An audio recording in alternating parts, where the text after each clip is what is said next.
Alors oui, j'ai pas oublié, les gars. Ceux qui se sont abonnés pour la CB1000, la Hornet, le fameux frelon de chez Honda, je ne vous ai pas oublié. Sachez que c'est très compliqué d'obtenir cette machine à la location. Et je ne suis sponsorisé que par ma personne. Le Terminaforce est sponsorisé par le Terminaforce. Donc, comme c'est une nouveauté et que c'est très dur de l'avoir à location, j'ai pas pu enchaîner directement après le Vlog Express.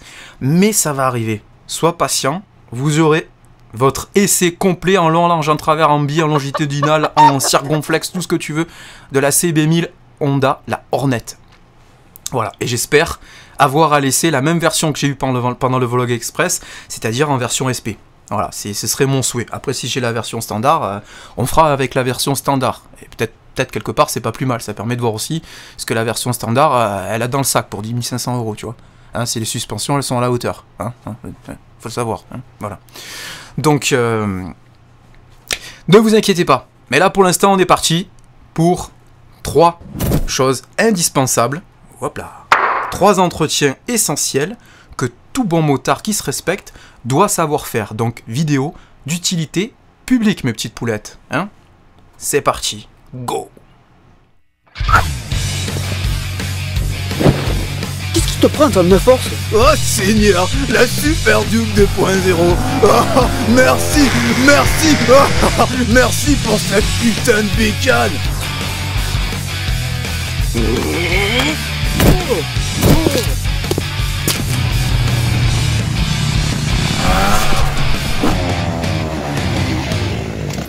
On passe la 3. On le descend au maximal là. Oh putain. Ah bah d'abord envie de chier sans fait dire des conneries, bordel. Alors on va pas traîner, hein. On va commencer directement. Donc moi ce que je te propose dans un premier temps, c'est la tension de chaîne. La fameuse tension de chaîne, le truc qui fait peur à bon nombre de motards et qui au final, c'est très simple. Il y a plein de mecs qui vous vendent des accessoires sur Facebook, etc. La tension de chaîne parfaite, je sais pas, c'est le truc que tu intercales pour savoir comment il faut l'attendre. Mais en réalité, t'as pas besoin de tout ça, hein. C'est des gadgets, c'est des accessoires pour faire du commerce. La chaîne, c'est pas compliqué. La bonne tension de chaîne, et tu dois avoir un petit centimètre de débattement. Faut qu'il y ait un petit jeu. Mais c'est simple. Pourquoi il faut qu'il y ait un petit jeu? Pourquoi il ne faut pas que ta chaîne elle soit complètement tendue? Parce que quand elle est complètement tendue, il faut savoir que toi tu vas t'asseoir sur la moto. Et quand tu vas t'asseoir sur la moto, tu vas compresser la moto et tu vas encore plus tendre la chaîne. Et là tu vas tordre ta couronne et tu vas péter ton pignon de sortie de boîte. Oui.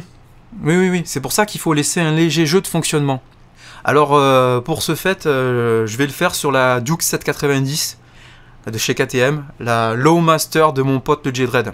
Puisque je l'ai eu entre les mains, et ah oui, il me l'a prêté, donc pour le remercier, j'avais fait un petit entretien, j'avais fait un petit tour d'horizon de sa bécane, histoire de lui rendre une machine aux petits oignons. Ah oui. Moi, quand tu me prêtes une machine, c'est pas pour rien, tu vois, je suis pas un ingrat. Et de deux, c'est parce qu'il y a un bras oscillant classique dessus. Oui, un bras oscillant classique que tu trouves sur la plupart des montos. T'as pas un monobras ou quelque chose, parce que les monobras, c'est encore autre chose. Si tu veux faire une tension de chaîne sur un monobras, c'est autre chose. On pourra voir ça dans une autre vidéo tuto, mais là, on va regarder, on va faire du classique, on va rester dans du classique. Donc, première chose à faire, vous allez mettre votre moto sur une béquille d'atelier. Ouais, sur la béquille d'atelier classique. Si tu as des diabolos, là, c'est encore mieux, au moins elle est mieux stabilisée, la moto. Oui, les diabolos, c'est les petites roues, là, qui viennent visser sur le bras oscillant de façon à ce que tu mettes la béquille avec des crochets. Et comme ça avec des crochets, c'est plus stable, ça tient mieux. Mais si tu n'as pas les diabolos, j'ose espérer que tu as une béquille à patins. Ouais, patins, par contre, c'est des petits patins plats qui viennent s'appuyer sous le bras oscillant pour la soulever de la même manière. Mais moi, j'aime pas trop les patins parce que c'est moins stable. La moto, elle est moins tenue. Il suffit que tu la bouscules un peu, j'ai peur que ça tombe. Je préfère les diabolos. Et comme tu peux le voir sur la Low Master, donc la KTM Duke 790 de mon pote, sa chaîne, elle est hyper détendue, donc ça fera le taf. C'est exactement ce qu'il faut. Donc quand tu vois que la chaîne, quand je la bouge de haut en bas avec mon doigt, il y a un gros jeu. Quand tu passes les rapports, la chaîne, elle se met en tension. Clac, quand elle est détendue, elle vient frapper contre le bras oscillant. C'est très dégueulasse. Et surtout, ouais, surtout c'est très dangereux. Ah oui, c'est très dangereux parce que ça peut dérailler. Oui, tu peux dérailler, mon pote, sur un gros coup de gaz, ou sur un gros freinage, ou je ne sais quoi. Bon, alors dans un premier temps, on va desserrer l'axe de roue. Ouais, tu desserres l'axe de roue avec la douille correspondante pour ta petite clé à molette. Enfin, une petite clé à molette, il faut prendre la grosse, hein, pour le coup, il faut quand même avoir de la force. Parce que généralement, les gars de chez Daffy et autres, quand ils t'ont changé ton petit pneu, ils ont serré à la clé à choc. Donc c'est quand même bien serré. Mais t'inquiète, tu vas y arriver. Tu vas commencer par desserrer du côté chaîne ton écrou, de façon à ce que ça pousse la roue et que ça vienne te tendre la chaîne. Donc une fois que tu as la tension de chaîne idéale, tu as le petit 1 cm de jeu. Là, il y a un truc simple et très important, c'est que tu vas prendre un mètre. Tu vois bien que j'ai pris d'ici, en plus c'est facile, je peux caler le mètre contre la butée là. Et hop, au début de l'arc de cercle, par exemple là, il y a 3 cm. Mais tu peux prendre ici si tu veux. Là, c'est un peu plus chiant, là, tu prends là. Là, il y a 1,8 cm. Eh bien, tu vas mettre 1,8 cm de l'autre côté. Et une fois que j'ai appliqué la même distance, que ma roue est bien calée, bah, je serre l'écrou de sécurité. Donc là, je te montre, tu vois, je serre l'écrou de sécurité. Évidemment, il faut bloquer celui-là pour pas que ça recule encore. Parce que le piège, si tu tiens pas ce côté-là, parce que là, par exemple, il faut une clé de 10, et là, il faut une clé de 13 ou une clé de 12. Si tu tiens pas là, quand tu vas serrer ton écrou de sécurité, ça va continuer à pousser. Donc, il faut le verrouiller une fois que tu as le bon réglage, et tu serres. Tu vérifies. Hop, on est bon, on a la même mesure. Voilà, je te montre, tu vois, avec mon petit doigt. On a pareil de chaque côté. Voilà. Nickel. On est à 1,8 cm comme l'autre côté. Puisque j'avais pris le repère. On est bon. T'as la roue qui est parfaitement dans son alignement. Ta tension de chaîne, elle est nickel. Ça suffit, ce petit jeu de fonctionnement, c'est parfait. Voilà. Very good. Et une fois donc que tu as fait cette petite tension de chaîne, n'oublie pas de resserrer ton écrou. N'oublie pas de resserrer ton écrou. Hein, parce que là, regarde, je vais te montrer, je vais resserrer l'écrou. Voilà. Ça va pas s'envoler non plus. Hein. Ouh, ça a besoin d'un graissage tout ça. Donc une fois que tu as fait ta tension de chaîne, tu es tranquille, tu risques pas de dérailler, tu risques pas de soucis, tu vas préserver la longévité de ton kit chaîne. Et franchement, ce que je peux te conseiller, une fois que tu as fait ça, nettoie-le, dégraisse-le à fond avec du produit spécifique. Tu prends le temps, minutieux, t'attaques, tu la fais propre, tu la fais neuve. Après tu la sèches, tu enlèves un peu les résidus de produit avec un shifter, tac, une fois qu'elle est bien brillante, bien propre, tu regresses. Tu regresses vers le bas, pas vers le haut, parce que si tu graisses vers le haut, tu vas en foutre plein l'amortisseur et plein ton bras aussi. Hein. Tu graisses vers le bas, sur la chaîne du bas, à l'intérieur des maillons, tu graisses bien, et tu peux en mettre, hein. N'aie pas peur, hein, mets-en bien. Hein. Et l'idéal, après, si tu veux, tu prends pas ta moto tout de suite, tu laisses ça une bonne nuit adhérer, là, bien s'imprégner, et demain tu peux aller rider, tu peux aller te faire plaisir. Et franchement, je te garantis que si tu entretiens ton kit chain comme ça, un kit chain, ce qu'il faut savoir, c'est que la durée de vie, c'est pas du simple au double, c'est pas du double au triple, c'est du triple au quadruple, selon comment tu vas l'entretenir.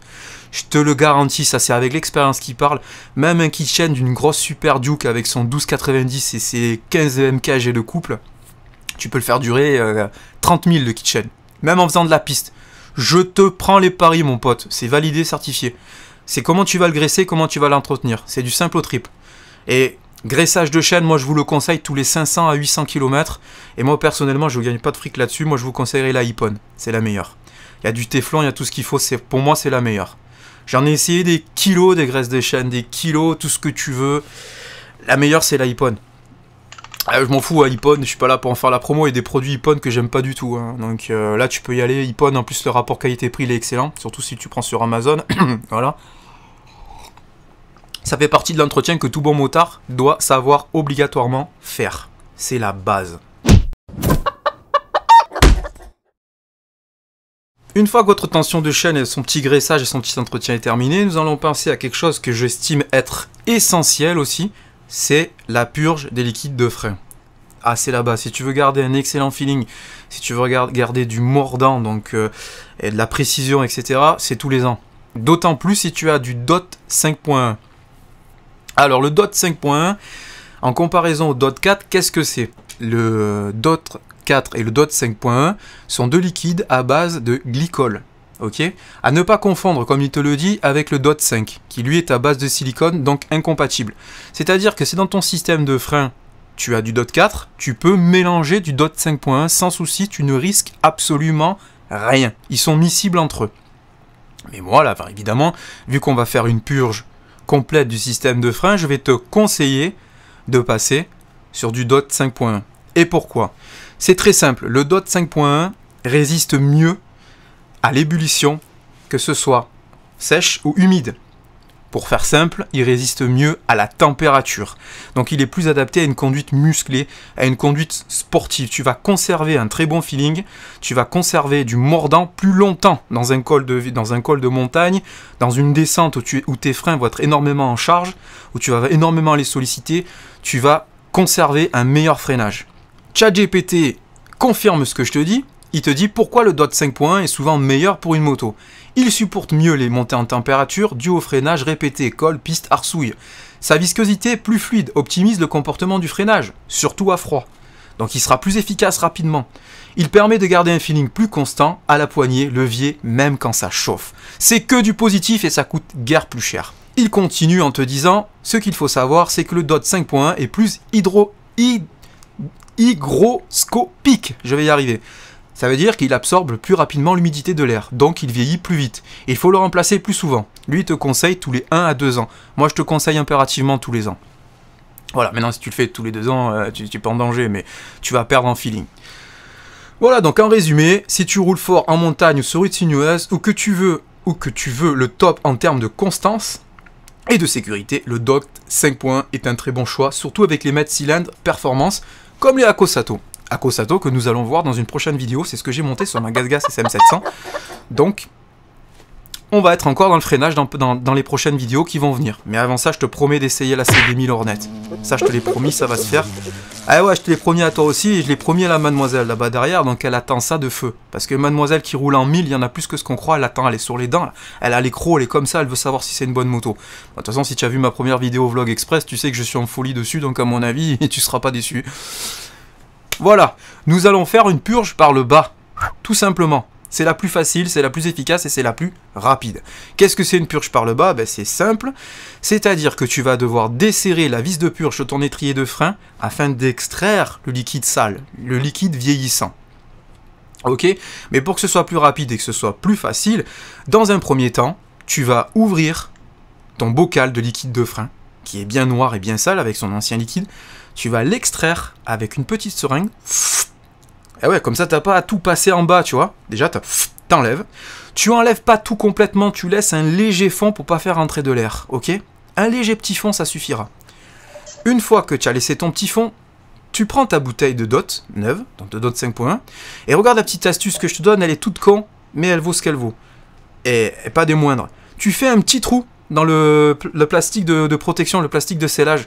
Tu fais un tout petit trou de manière que quand tu verses, tu renverses pas. Ah, t'as vu, c'est cadeau, je te donne ça, t'en fais ce que tu veux. C'est un petit truc à la con. Les mecs, ils arrachent complètement le plastique et après, quand tu verses, le débit est trop important, t'en fous de partout. Et c'est pas pratique. Donc là, tu fais juste un petit trou et ça te permet de doser délicatement et de pas en mettre à côté. Parce que le DOT, ce qu'il faut savoir, c'est que c'est corrosif.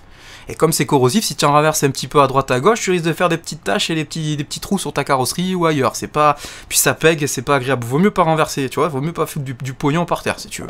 J'ai un petit bidon que j'ai acheté au Roi Merlin, je crois, il me semble, ou à Noroto, je me rappelle plus. Tu peux le trouver sur Amazon aussi, ça permet de faire ta purge tout seul. C'est-à-dire que c'est un petit bidon avec un genre de petit crochet en plastique. Tu l'accroches sur la vis de purge et ça tient tout seul. Même s'il est en lévitation avec le poids, le petit truc en plastique, ça permet de faire une suspension et le truc il tient tout seul. Tu desserres ta vis de purge, et normalement, juste en desserrant ta vis de purge, si ton système de frein est bien amorcé et qu'il n'y a pas d'air déjà dedans, ça devrait commencer à couler. Mais pour gagner du temps, tu vas venir faire des pressions sur ton levier de frein, de façon à extraire tout ça, tout en surveillant scrupuleusement que ton bocal ne soit pas vide. Il faut pas qu'il soit vide. Faut pas faire rentrer de l'air, hein, je te l'ai dit, tu te rappelles, hein, ne fais surtout pas rentrer d'air à l'intérieur. No good. Donc tu veilles à ce que le bocal reste plein, et tu fais des pressions, et comme le petit bidon en bas a un tuyau transparent, ça te permet de voir la couleur du DOT. Tant qu'il est noir, tu pompes. Tant qu'il est noir, tu pompes, tu évacues toute la saloperie. N'hésite pas à en gaspiller un petit chouïa pour le coup, histoire d'avoir vraiment du liquide hyper propre, hyper cristallin. Ok?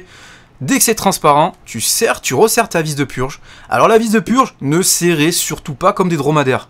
Là, j'insiste là-dessus. Embuter, un petit chouïa supplémentaire, ça suffit, ça fuira pas. Tu remets ton capuchon en caoutchouc, basta. Ne serre pas comme un enfoiré, parce que c'est très fragile, ça, la vis de purge. Hein. C'est pas la peine de serrer comme un dromadaire. Si tu as un seul étrier de frein à l'avant, l'opération est terminée. Mais si tu as 2 étriers de frein, l'opération n'est pas terminée, parce que tu as encore de la saloperie dans l'autre étrier de frein. Donc tu répètes le même processus de l'autre côté, sur l'autre étrier de frein, frein, on va y arriver, frein, voilà. Tant que c'est noir, tu évacues et tu fais attention qu'il y ait toujours du liquide en haut. N'oublie pas. Une fois que tout est évacué, que tout est net, tout est propre, tu as fermé tes 2 vis de purge sur tes 2 étriers de frein, tu peux refermer ton bocal de liquide de frein tout en ayant fait au préalable le niveau. Et le niveau, c'est entre les 2 traits, hein, les mecs. Hein. C'est pas au max, hein, c'est pas à bloc. Hein, parce que quand tu vas remettre ton capuchon, tu as le joint en caoutchouc qui a une certaine épaisseur. Et si tu remplis trop, un petit détail comme ça, je le dis quand même, moi avant quand j'avais pas l'expérience, quand j'étais un jeune mécano débutant, un jeune motard, ben, je remplissais à ras-bord et je serrais comme un dromadaire, voilà pourquoi je insiste fortement là-dessus, c'est l'expérience qui m'a appris ça. Ben ça va déborder. Quand tu vas poser ton capuchon, tu vas en foutre de partout. Donc ne dépasse pas le trait max. Soit un chouïa en dessous du trait max, ça suffit. Un petit chouïa en dessous du trait max, entre les 2 traits, c'est très bien. Tu mets ton capéo. Ah, c'est en provençal qu'on dit ça. Tu mets ton capuchon, tu serres. Et quand tu vises ton capuchon, pareil, ne serre pas comme un dromadaire. Je radote, les mecs, il faut que ça rentre. Faut arrêter de serrer comme des chameaux. Hein. C'est pas bon. Hein. C'est mauvais sur ces trucs-là. Voilà, tu as remis ton capuchon, ton système de freinage, il est purgé. Et tu vas me faire une première petite sortie, tu vas m'en dire des nouvelles. Tu vas me dire le feeling de fou. Franchement, tu vas penser à moi, tu vas penser au Terminaforce, tu vas faire... Putain, l'enfoiré, il avait raison, c'est important de purger le liquide de frein. Première descente de col, première descente de chez toi, premier truc, tu vas sentir un feeling. Tu vas sentir une différence extraordinaire. Surtout si tu fais tout le temps tes entretiens chez un concessionnaire, ces salopards, ces salauds, ces enfoirés, ils ont l'habitude de ne pas changer les liquides de frein. Quand ils te changent les plaquettes, ils décompressent. Donc comme qu'ils décompressent, ils changent les plaquettes, le liquide il remonte en haut et il touche pas. Il laisse comme ça et si ça se trouve, tu fais tes entretiens 1 fois, 2 fois, 3 fois, t'as le même liquide depuis 5 ans dans la bécane, peut-être même plus. Donc t'as de la soupe noire. Mais au-delà de l'aspect esthétique, il y a un véritable gain en performance en termes de feeling et en termes de freinage qui est immédiat. Voilà. Et l'opération, c'est la même pour le frein arrière. C'est exactement pareil. Alors, pour le 3e entretien que tout bon motard doit savoir faire, vous avez un petit spoil qui s'affiche derrière moi. Voilà, la vidange. Vous l'aviez deviné facilement celle-là. Pour faire une vidange, c'est pas compliqué non plus. Ce qu'il faut faire, donc ta moto est toujours sur la béquille d'atelier, voilà, et première chose à faire, c'est de faire chauffer sa machine. Oui, il faut la faire un peu chauffer la moto. Pourquoi? Parce qu'une huile chaude est plus fluide, donc elle se vidangera mieux parce qu'elle s'écoulera mieux. Donc tu arriveras mieux, plus rapidement à vidanger l'huile de ta moto.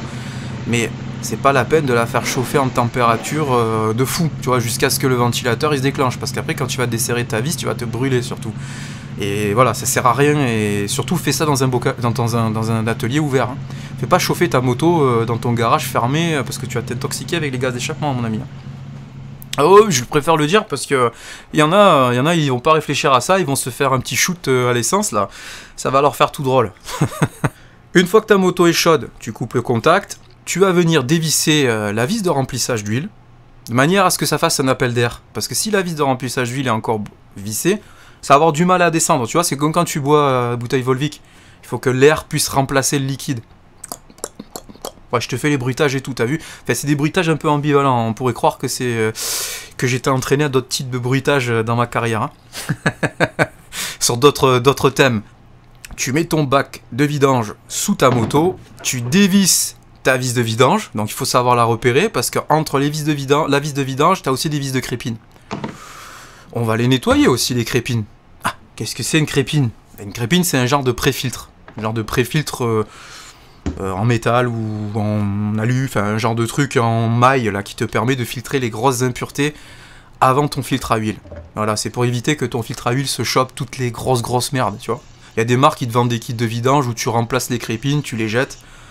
Franchement, sur des vidanges intermédiaires, comme nous allons faire ici, c'est une petite vidange intermédiaire, hein, moi je trouve que c'est la base.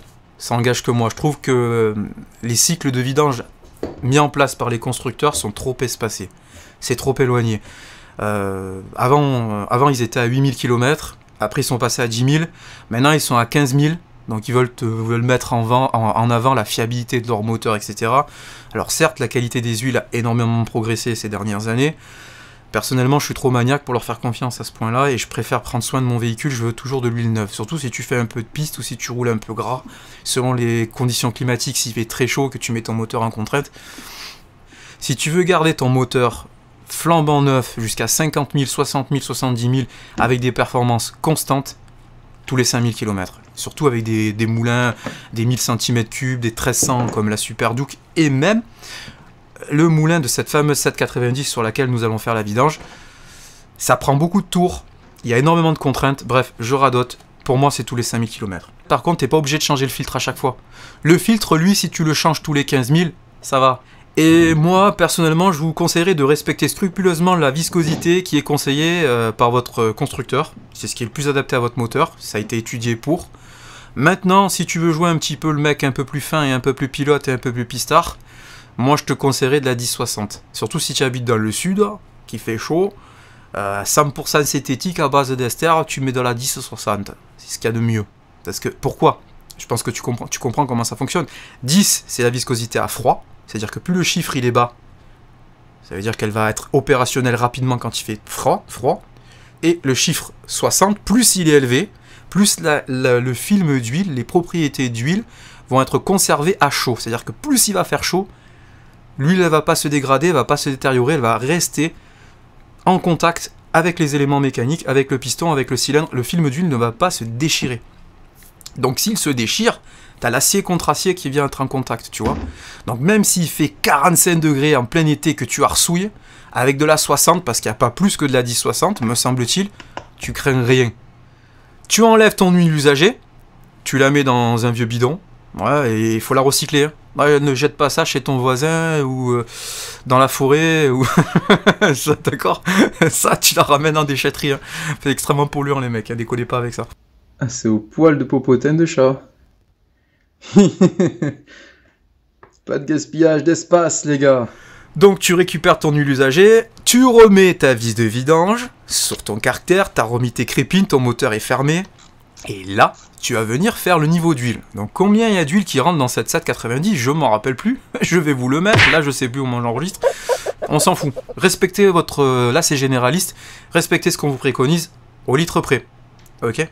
Après si vous changez pas vos filtres, mettez-en un peu moins, parce que si vous changez pas votre filtre il est encore gorgé d'huile. Si vous mettez exactement ce que le constructeur vous préconise, ça risque de faire un peu trop. Donc enlevez entre 100 et 200 ml. Et moi ce que je te conseille, si tu as une 790 qui est réputée pour suinter, ce fameux problème, plutôt que de l'amener en garantie, de te faire immobiliser ton véhicule, qui vont te la bloquer pour te remplacer les joints, etc., que tu vas te retrouver comme un couillon sans moto pendant tout l'été, parce que KTM ils sont très longs pour les prises en garantie, ou même pour une autre marque, et peut-être même en prévention, tu mets du stop fuite. Voilà. Et moi je te préconise le Bardal, parce que c'est une marque que j'adore, parce que c'était la marque préférée de mon grand-père. Voilà, tout simplement. Et puis elle est très efficace. Tu mets ça, stop fuite, Bardal.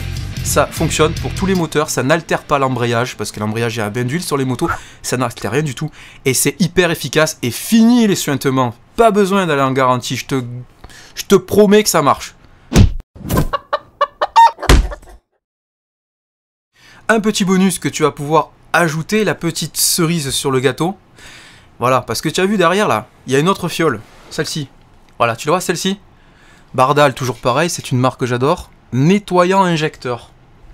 Oui, tu peux en mettre dans ta moto. Et celui-ci, il traite jusqu'à 18 litres. Alors, si ton réservoir, il fait 13-14 litres, comme pour la KTM, la 790, tu peux y aller, tu peux mettre toute la fiole, tu n'abîmeras rien du tout. Et c'est efficace, c'est-à-dire que si tu as des à-coups d'injection, que tu as des difficultés à démarrer, il est possible que tes injecteurs ils soient un petit peu encrassés, tu vois. Ce qui était le cas pour la petite machine qui est ici, pour la petite machine, la petite Lawmaster de son petit prénom. Elle avait des à-coups d'injection sur le filet de gaz, et c'était vraiment pas agréable, c'était parce que les injecteurs étaient encrassés. Et oui, j'en mets dans toutes mes machines de manière régulière, ça fait que du positif et ça abîme rien du tout, donc tu peux te faire plaisir. Bon, Bardal c'est assez cher, hein. Il y a des marques concurrentes, toujours pareil dans le domaine qui existent. En tout cas, moi je certifie le Bardal, ça marche du feu de Dieu. Ça m'a même réduit la consommation sur ma Super Duke, moi personnellement. Si je te le dis, et tu me crois pas? Je te mets le capture d'écran, je me suis fait amuser à faire un petit capture d'écran en roulant tranquille cool en faisant une balade classique. En mode, voilà, en mode je me fais plaisir, mais je respecte quand même le code. 4 litres 8 au 100. Eh oui, 4 litres 8 au 100 sur un Super Duke. Excusez-moi, hein, c'est quand même pas mal. C'est-à-dire que je t'ai fait 330 km avec un plein de 18 litres. Et il me restait 1,5 litre dedans, donc avec 16 litres exactement. Parce que j'ai mis de ce produit. Ça réduit la consommation parce que les injecteurs, ils font mieux leur boulot. C'est moins encrassé, c'est plus souple, c'est plus fluide, tu n'as que du positif. Donc une fois que tu as fait tous ces entretiens, que tu es prêt à rouler, t'as plus qu'à mettre ça dans ton réservoir avec ton petit plein d'essence de 98 et feu. Mais du coup, la vidéo, elle est terminée. Qu'est-ce que tu veux que je te dise de plus? La seule chose que je peux te dire, c'est de t'abonner. Il y a du contenu qui arrive, donc il faut que tu sois là et pas ailleurs. Le Terminaforce, maintenant, on est à la vie à la mort tous les deux. Toi et moi, on est abonnés indéfiniment. Ça y est, c'est fini. Le divorce, ça n'existe pas chez moi, les mecs. Vous pouvez pas partir. Voilà, c'est comme ça, tu peux pas partir. C'est tout. Mais si je te dis les tests de produits qui vont arriver, mon pauvre... Même pauvre, tu n'as même pas conscience de ce que tu rates si tu te désabonnes ou si tu ne t'abonnes pas. Il va y avoir des tests de produits de malade. Tout ce que je peux te dire, c'est, je te spoil, Alpinestar, Senna. Je te dis ça, je te dis rien. Et même, je peux te dire 60. Senna 60. Ah, t'as vu ce gros spoil là? Ah, oh, il va arriver du lourd. Il va y arriver du lourd. Et même, je te dis Alpinestar, R10. Ça te parle? Là j'ai tout dit, là j'ai tout dit. Faut rester abonné, faut pas partir. Hein, mes petites cailles, mes petites chéries, hein, mes petites cailles, mes petites chéries, faut rester abonné, hein, faut pas partir. Hein, mes petites cailles, parce que là, il va y avoir du gros, il va y avoir du gros, il va y avoir du lourd, hein. Hein, toi ta gueule, tu vas avoir du gros. Vous avez deviné qui je refais là? Ouais, je suis pas très bon en imitation, mais je pense que t'as pigé. On arrête de dire des conneries parce que franchement. Châtelet, les témoins de Jéhovah, là, c'est magnifique, merci mes chéris. Allez. Comme d'habitude, là, pop, et voilà, quoi, et voilà. Qu'est-ce que tu veux de plus? Et voilà, bon, on va fermer ces photos, là. Hein, parce que là... Voilà. Ah. Cuit.